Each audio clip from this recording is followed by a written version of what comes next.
Hello friends, मैं Aamir sir classes के साथ, जैसे कि आप सभी को मालूम है, हम लोग करंट अफेयर की मेंस की स्पेशल करंट अफेयर की सीरीज चला रहे हैं। और इससे पहले हम स्पेशल जो हमारी सीरीज़ जा रही है वो सीरीज़ हमारी है पॉलिटी प्लस एडमिनिस्ट्रेशन की, और यही सीरीज़ को हम आगे बढ़ाते हैं। जिसमें मैं पहले आप लोगों को बता चुका, हम जिस मंथ की बात कर रहे हैं, ये हमारा जो मंथ है ये जुलाई 21 की बात कर रहे हैं इसमें। और ये पूरा का पूरा जो रहेगा, मैं चाहे आपका आईएएस हो या पीएससी हो, ये मेंस होगा, तो ये आपका स्पेशली रहेगा पेपर 2 के लिए, मेंस पेपर 2 के लिए रहेगा, पॉलिटी प्लस एडमिनिस्ट्रेशन के लिए ये आपका। और आज हम जो टॉपिक लेने वाले हैं बहुत मोस्ट इंपोर्टेंट टॉपिक है। अभी कंटिन्यू करंट में रहा, पिछले मंथ करंट में है रहा, और हमारे पॉलिटी का भी बहुत इंपॉर्टेंट भाग है। तो अभी हमें जो आज डिस्कस करना है, वो आज हमें डिस्कस करना है डेलिमिटेशन कमीशन, हिंदी में बोलते हैं परिसीमन आयोग। अब है क्या ये, तो पहले तो हम थोड़ा सा इसी के ऊपर इसके ऊपर डिस्कस कर लें कि परिसीमन आयोग या डेलिमिटेशन कमीशन क्या है और फिर करंट में क्यों है। तो ये चीज़ें हम दोनों डिस्कस कर लेंगे। अभी एक्चुअली स्थिति बता दूं कि डेलिमिटेशन कमीशन है वो, या परिसीमन आयोग है वो, हमारे इंडियन कॉन्स्टिट्यूशन भारतीय संविधान में 82 जो आर्टिकल है 82 अनुच्छेद है, जिसमें स्पेशली बात कही गई है डेलिमिटेशन कमीशन की। 82 आर्टिकल में डेलिमिटेशन कमीशन की बात कही है। ये मैं यहाँ लिखे देता, यहाँ पे आपका जो आर्टिकल है 82 आर्टिकल, तो 82 आर्टिकल में डेलिमिटेशन कमीशन की बात कही। अब एक्चुअली स्थिति होता क्या है, मैं पहले इसको आपको स्पेशली समझा दूं और बता भी दूं कि काम कैसे करता है और रियल में है क्या।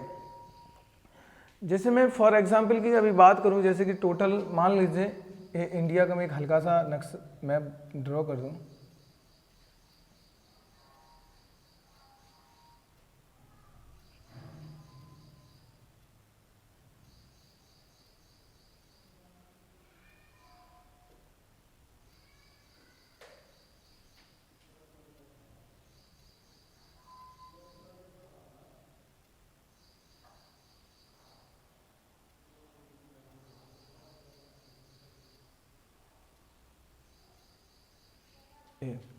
तो हमें स्पेशली अभी बात कर लूँ मैं, ये आपका देख लीजिए यहाँ पे इंडिया है, और ये वाला स्टेट जो आपका हो जाएगा, ये वाला जम्मू एंड कश्मीर, और ये वाला आपका लद्दाख है।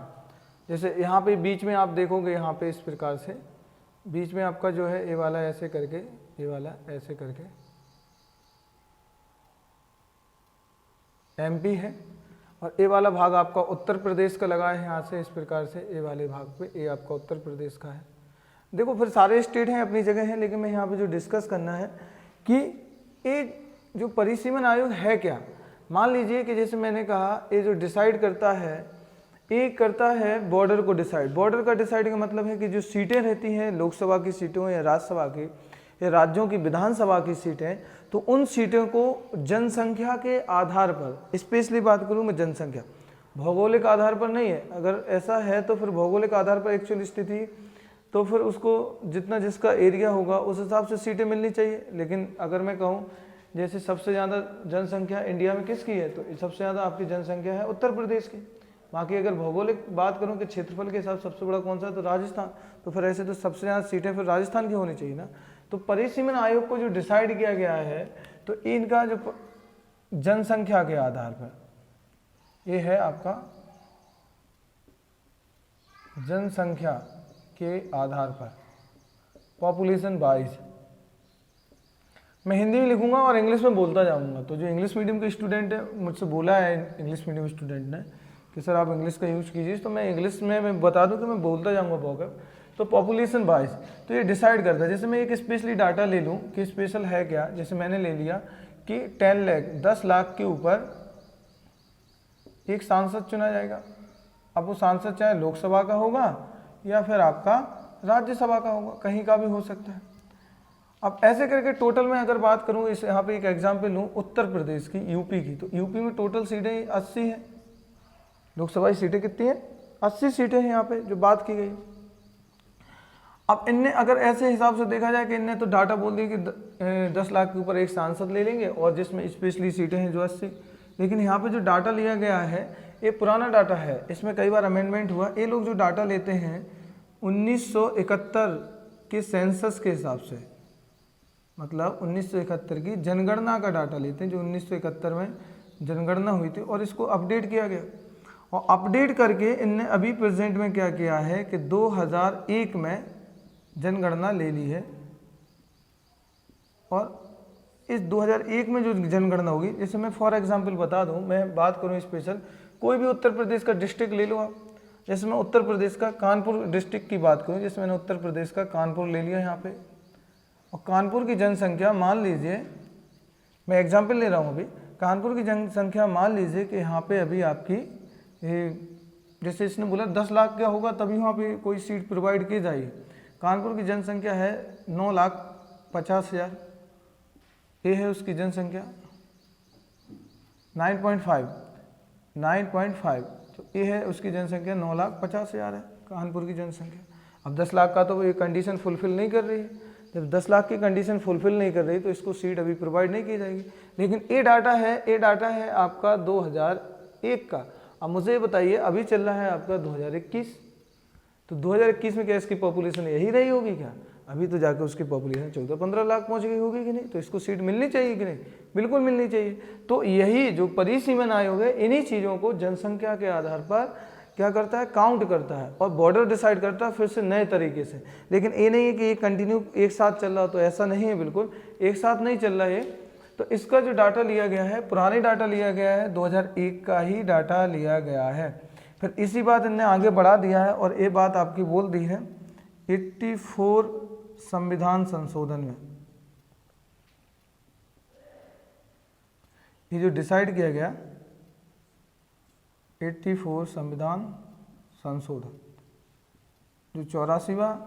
जो 84वां संविधान संशोधन है उसमें स्पेशली इनने ये बात बोल दी है।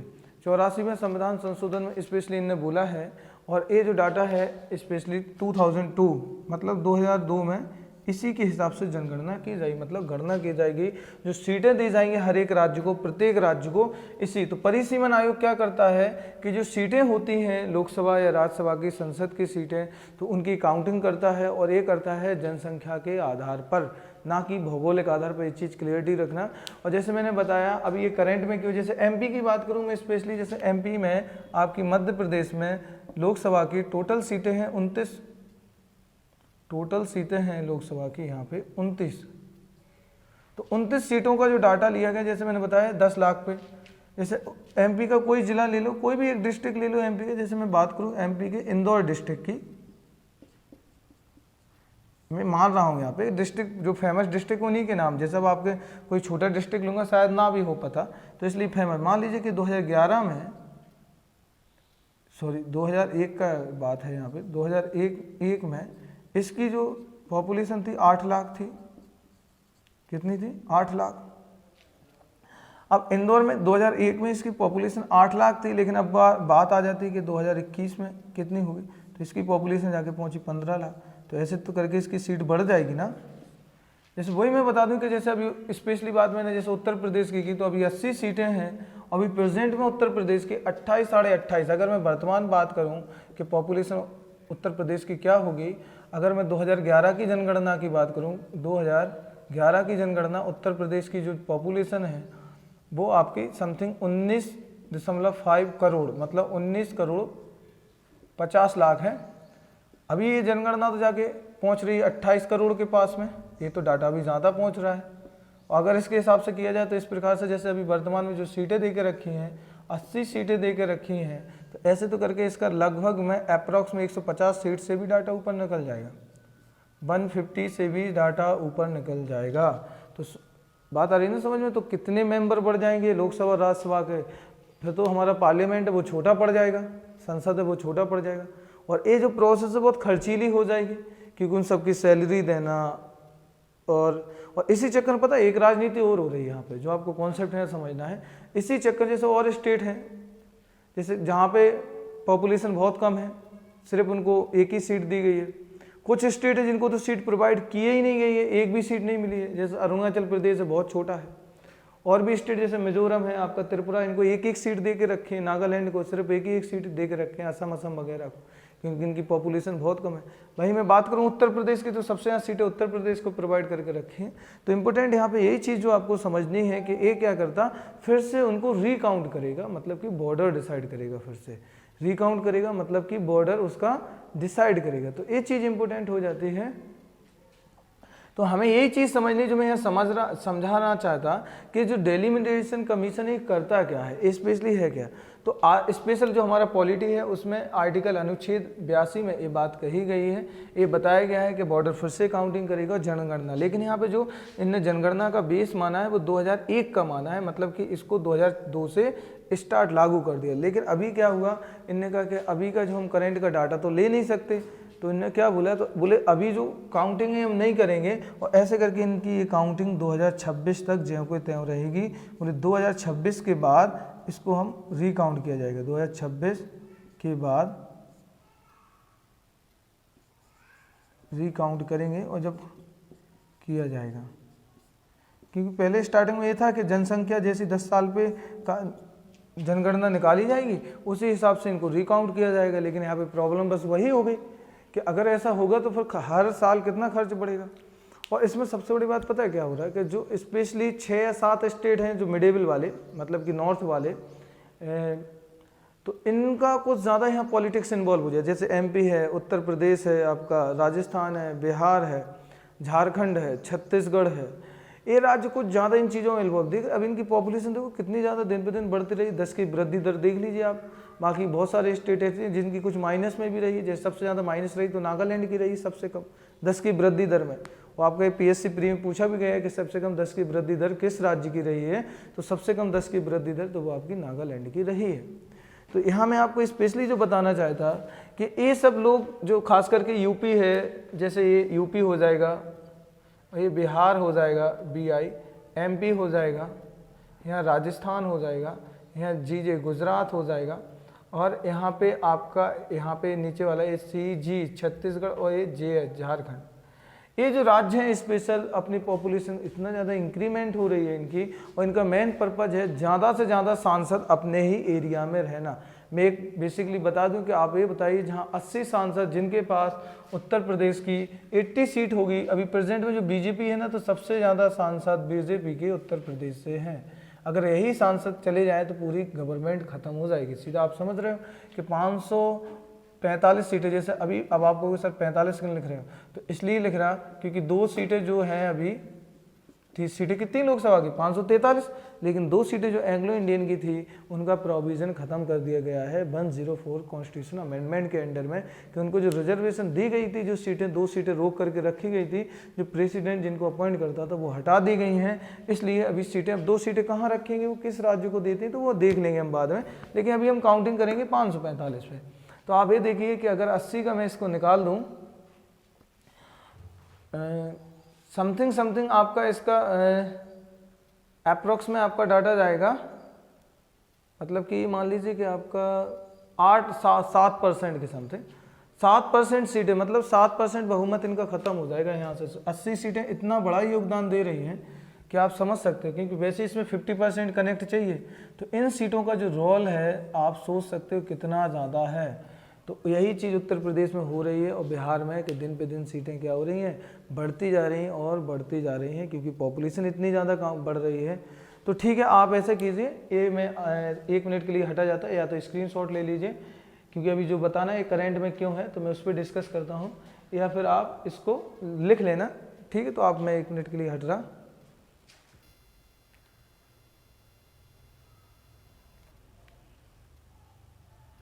ठीक है, तो फिर जैसा कि आप लोगों ने नोट डाउन कर लिया होगा, तो मैं इसको मिटा देता, और इसके बाद हम डिस्कस करते हैं कि ये चर्चा में क्यों है, मतलब कि करंट में क्यों है, तो इसके ऊपर आते हैं। तो ये तो था पॉलिटी में, कि पॉलिटी का कॉन्सेप्ट है, पॉलिटी में क्या चल रहा था इसका। तो मैं बता दूं एक्चुअल स्थिति जो अभी करंट में है स्पेशली है, क्योंकि इसका रीज़न है कि आप लोगों को पता है कि 2019 में 2019 में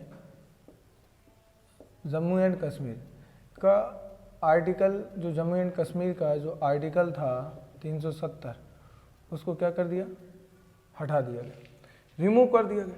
अब इससे पहले जो क्या था कि पूरे इंडिया का जो डेलिमिटेशन किया जाता था, जो पूरे इंडिया का डेलिमिटेशन किया जाता था, यानी परिसीमन जो किया जाता था पूरे इंडिया का, तो वो किया जाता था मतलब कि अपने परिसीमन आयोग के द्वारा। लेकिन जम्मू कश्मीर का हमारा कोई ऐसा कॉन्सेप्ट था नहीं, क्योंकि जम्मू कश्मीर 2019 से पहले उसका खुद का अलग से कॉन्स्टिट्यूशन है, अलग से उसका खुद राज्य निर्वाचन आयोग था, अलग से राज्य परिसीमन आयोग था, तो वो खुद उन सीटों को काउंटिंग करते थे।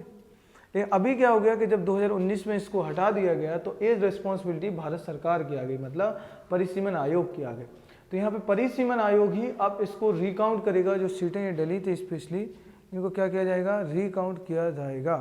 तो स्पेशली ये चीज़ यहाँ पे हम देख लेंगे, तो यहाँ पे रिकाउंट किया जाएगा, तो वही सीटें चल रही। तो जब यही है करेंट में कि जम्मू कश्मीर आर्टिकल 370 जो हटा दिया, तो जो सीटें दी गई हैं, जैसे यहाँ जम्मू कश्मीर की अलग से और यहाँ पे सीटें अलग से हैं लद्दाख के, तो इन सीटों को फिर से कितनी सीटें प्रोवाइड की जाएगी, तो वो ठीक है, ये डिसाइड करेगा, हमें उस पर नहीं जाना, वो एक स्पेशली डाटा रहेगा, तो हमें उस डाटा की बात नहीं करनी। जैसे मैं वही बोला कि यहाँ पे जो डेलिमिटेशन जो कमीशन है, तो हमें स्पेशली जो चीज़ यहाँ पे देखनी है कि स्पेशली कैसे वर्क करेगा और कैसे काम करेगा। तो जैसे मैंने बताया कि 2019 में मैं स्पेशली एक छोटा डाटा बता दूं कि 107 सीटें डिसाइड की गई हैं और वहाँ की 114 सीटें, मतलब कि 7 सीटें बढ़ाई गई हैं, बाकी सीटें रखी जाएंगी। अब देखते कितनी बांटते हैं, तो हम उस पर देख लेंगे बाद में, अभी तो रिपोर्ट आई नहीं है ऐसा कुछ। हाँ, इसके मैं थोड़ी आयोग की बात कर लूँ कि आयोग है क्या, कितने मेंबर रहते हैं इसके। तो इसका जो आयोग है, इसका जो अध्यक्ष रहता है वो रिटायर्ड जज। कौन रहेगा, रिटायर्ड जज, मतलब कि आपका सेवानिवृत्त न्यायाधीश, तो मैं लिखे देता रिटायर्ड जज रहता है सुप्रीम कोर्ट का, सुप्रीम कोर्ट, ठीक है, ये रहेगा। और इसमें सदस्य रहेंगे, अदर जज हो सकते इसमें। और कौन होगा, जिस राज्य के लिए स्पेशली कर रहा है, जैसे राज्य, जिस राज्य में जाएंगे तो उस राज्य का,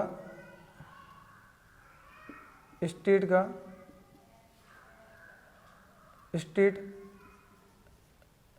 इलेक्शन कमिश्नर, इनके साथ काम करेगा।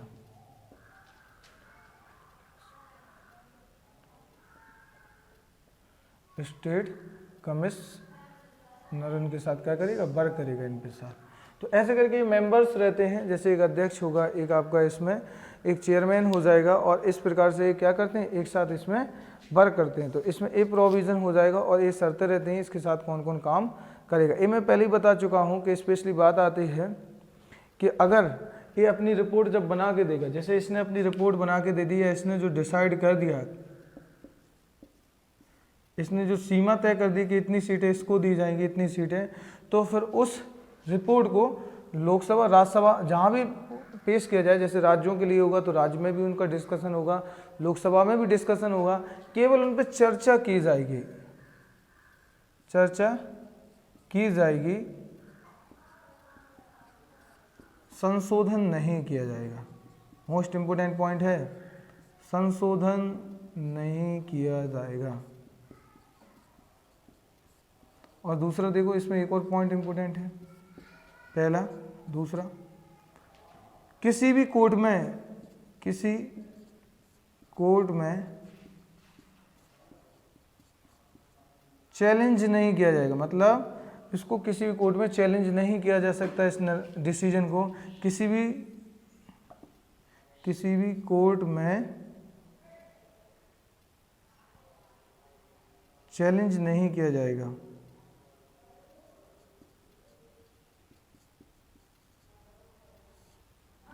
चैलेंज या फिर बाध्य योग नहीं होगा, मतलब वो रिव्यू नहीं किया जाएगा, मतलब जुडिशियल रिव्यू का प्रोसीजर इस पर नहीं होगा।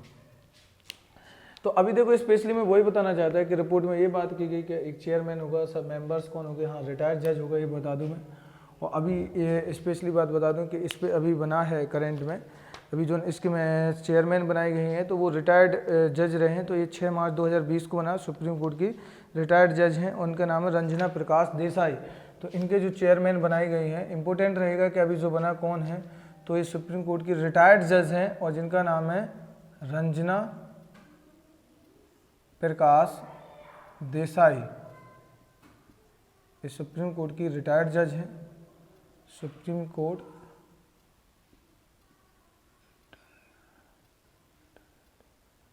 जज है ये रंजना देसाई। तो इम्पोर्टेंट है, बस इतना ही नाम याद रखना, रंजना देसाई इसके जज बने। आखिर मेंबर कौन है, बहुत सारे लोग आ जाते हैं, वही मैं बता दूं कि इसके मेंबर बहुत सारे लोग इसमें काउंटिंग कर लिए जाते हैं, ये सब चीज़ें आ जाती हैं इसमें, ठीक है। बाकी मैं बता दिया कि ये देखिए आप यहाँ पे बताया, इस पर चर्चा की जाएगी और संशोधन नहीं माना जाएगा, मतलब कि इस पर संशोधन नहीं किया जा सकता, ठीक है। और इसमें स्पेशली क्या है, किसी भी कोर्ट में चैलेंज है, बाध्य योग नहीं होगा। कोई भी अगर कोर्ट है, सुप्रीम कोर्ट अगर चाहता है कि इसको हम बाध्य योग करें, ऐसा करें, तो इस पर फिर नहीं किया जा सकता। तो ये हो जाएगा।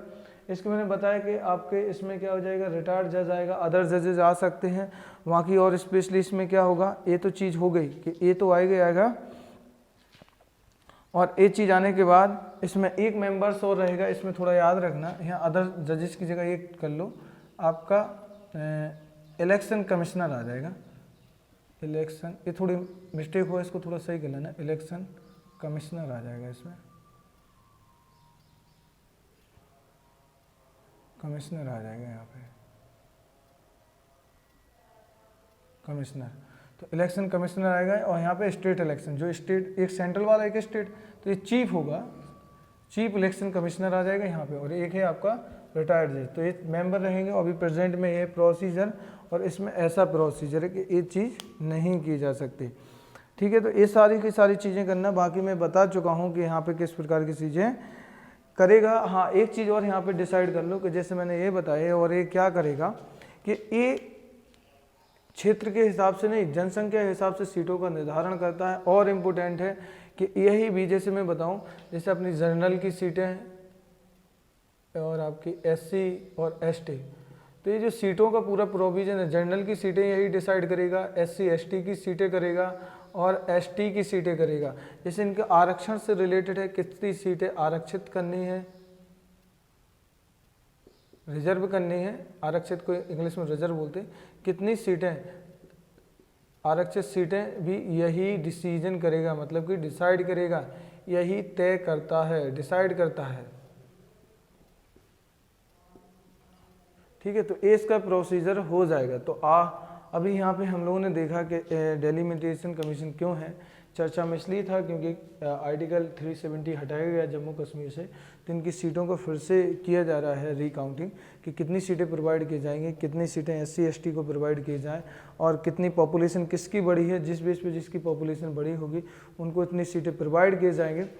तो ये आप लोगों ने देखा, इससे पहले मैंने बताया डेलिमिटेशन कमीशन क्यों है, और ये अभी बताया कि हम चर्चा में क्यों है ये।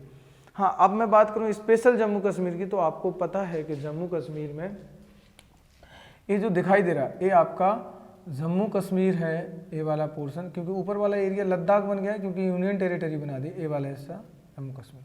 ये ऊपर का जो एरिया कहलाता है, ये आपका यहाँ पे कश्मीर है, ये आपका कश्मीर है, और नीचे आपका क्या है, जम्मू,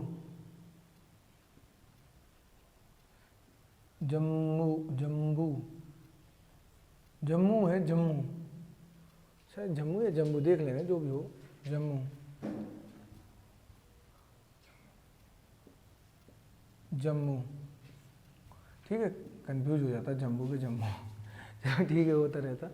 तो ये देखो, एक कश्मीर है ऊपर और ये है जम्मू, तो ये दो इस पार्ट है, नीचे वाला भाग आपका जम्मू, ऊपर का कश्मीर। तो यहाँ पे प्रॉब्लम क्या होती कि जम्मू जो है, जो कश्मीर है, एक कश्मीर घाटी है, और यहाँ पे जो अलगाववादी लीडर्स बोलते हैं, जैसे आप लोगों ने करंट में सुना होगा, कहीं पथराव, कहीं राजनीति हो रही, दुनियादारी की चीज़ें, तो जितनी भी चीज़ें इन्वॉल्व होती हैं वो जम्मू कश्मीर में, कश्मीर घाटी में, यहाँ पे कश्मीर घाटी है, तो एक कश्मीर घाटी में इस चीज़ों का होता है। इससे क्या होगा कि अगर सीटें डिसाइड हो जाती, क्योंकि यहाँ पे इलेक्शन रद्द करा दिए जाते, पता चला इलेक्शन होने वाले थे, इलेक्शन रद्द करा दिए जाए, इलेक्शन ही नहीं चुना गया, यहाँ लीडर ही नहीं चुन के आ रहे। जब यहाँ पे लीडर चुन के नहीं आएगा तो वहाँ पे काम कैसे किया जाएगा? वहाँ पे कोई सांसद बनना था या जो विधायक MLA के चुनाव होने थे, वहाँ पे अफसफा लगा दी गई या मार्शल लॉ लगा दिया, ये सब चीज़ें लगा दी जाती थी। जैसे कि इलेक्शन रद्द हो गया, पता चला इलेक्शन ही नहीं हो रहे हैं, वहाँ पर जो मतलब जो चीज़ें रेगुलेट कर रहे हैं, तो वहाँ पे जो सबसे ज़्यादा जो एक कोई मतलब ग्रुप है, उन्हीं की सारी चीज़ें, उन्हीं की डिसीजन मेकिंग चल रही है। तो ये सब चीज़ें चलाई जा रही थी। तो जैसे ये देखा आपने कि कश्मीर की समस्या क्या थी, वो आर्टिकल हटाने से फ़ायदे क्या होंगे, क्या नुकसान होंगे, मैंने बताया। ये देखा हमने डेलिमिटेशन कमीशन का आयोग की संरचना, रिपोर्ट देखी क्या चीज़ होगी, अभी प्रेजेंट में कौन इसके चेयरमैन बनाए गए हैं, तो ये भी देखा। इससे पहले हम ये भी देख चुके कि डेलिमिटेशन कमीशन करता क्या है, तो ठीक है, ये आपने लेक्चर देखा। तो ये आपका डेलिमिटेशन कमीशन ऐसे कंप्लीट है, परिसीमन आयोग है। और स्पेशली मैं बात करूँ जो ये आर्टिकल है, ये याद रखने के आर्टिकल 82 में है हमारे भारतीय संविधान में, आर्टिकल 82। बाकी आप पॉलिटी में आर्टिकल 82, 83, 84 सब पढ़ लेना, 85, 87 सब आर्टिकल कंटिन्यू करंट में है। तो इसलिए ये मान लीजिए कि अभी अगली बार काउंटिंग रहेगा। और डेलिमिटेशन कमीशन तो हर बार एग्जाम में पूछे ही जाने वाला है, क्योंकि ये हर बार काउंटिंग करता है। ठीक है, तो मिलते हैं हम लोग नेक्स्ट लेक्चर में। तो आप मुझे जैसे अभी जो लेक्चर रहा इसका, तो ये सीरीज हमारी कंप्लीट होगी। हाँ, मैं एक चीज़ बता दूं, पॉलिटी एंड एडमिनिस्ट्रेशन की सीरीज हमारी कंप्लीट है। नेक्स्ट सीरीज हमारी ज्योग्राफी या एनवायरनमेंट की या साइंस टेक, देखते हैं कौन सा करेंगे स्टार्ट। तो ऐसे जो लेक्चर रहे थे पॉलिटी के, ये कंप्लीट हैं। जो अभी जुलाई मंथ में जो रही है, जुलाई महीने में जो इंपॉर्टेंट टॉपिक रहे हैं वो ऐसे कंप्लीट है। मिलते हैं हम लोग नेक्स्ट लेक्चर में। Okay, thank you.